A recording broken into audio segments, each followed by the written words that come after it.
एक बार एक वृद्ध भिक्षु और एक युवा भिक्षु दोनों शिष्य तथागत बुद्ध से मिलने जा रहे थे। बुद्ध के पास पहुंचने में उन्हें पूरा दिन लगना था। दोनों नदी के किनारे से चले जा रहे थे।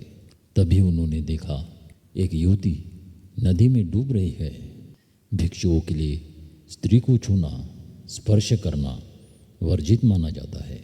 इस परिस्थिति में क्या करना चाहिए, दोनों असमंजस में थे। वह युवती पानी में डूबती चली जा रही थी।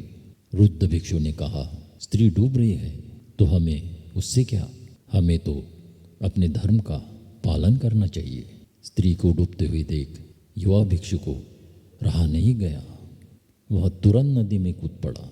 कंधे का सहारा देकर फिर अपने कंधे पर लेकर नदी से बाहर निकल आया। इस तरह से उसने उस युवती को बचा लिया। यह सब देख वृद्ध भिक्षु क्रोधित हुआ और बोला, तुमने मर्यादा का उल्लंघन करके कितना बड़ा पाप किया है। तुमने उस महिला को छू लिया है।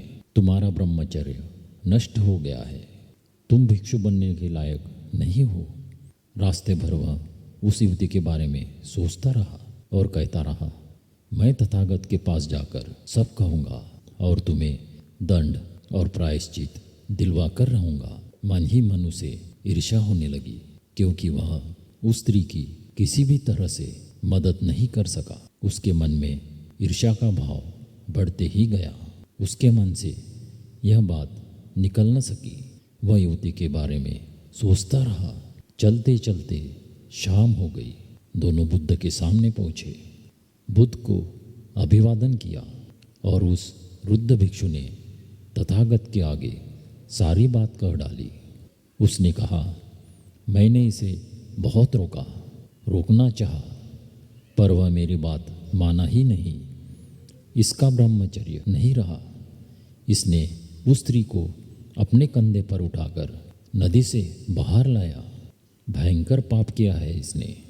तथागत बुद्ध ने उसकी बात को बड़े ध्यान से सुना। फिर बुद्ध मुस्कुराए और सुंदर तरीके से समझाया।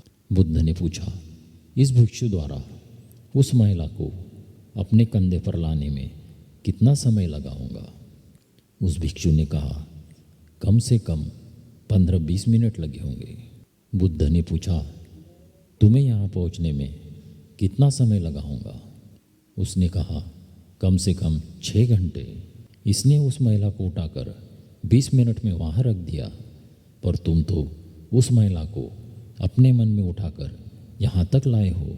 तुम तो इतनी देर से उस स्त्री को अपने मन में बिठाकर अभी तक ढो रहे हो।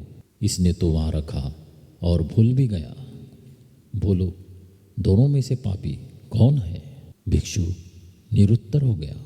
बुद्ध ने उपदेश दिया, हे भिक्षुओं, हमेशा अपने मन को शांत रखकर उसे काबू में रखने का प्रयास करना चाहिए। किसी के भी बारे में अपने मन में गलत भावना रखने से गलत विचार उत्पन्न होते हैं। सभी कर्म मन से ही उत्पन्न होते हैं। मन ही सबका मुखिया है। भिक्षु ने प्रणाम करके महात्मा बुद्ध से कहा, मुझसे कोई अजागृति से दोष हुआ हो तो तथागत मुझे क्षमा करे। दोस्तों, यह कहने का उद्देश्य यह कि आदमी को दूसरों के दोष आसानी से दिखाई देते हैं। अपने कठिनाई से आदमी दूसरे के दोषों को हवे की तरह सबको बताता फिरता है, परंतु अपने दोषों को वह वैसे छुपाता है जैसे दुष्ट जुआरी गोटी को छुपाता है।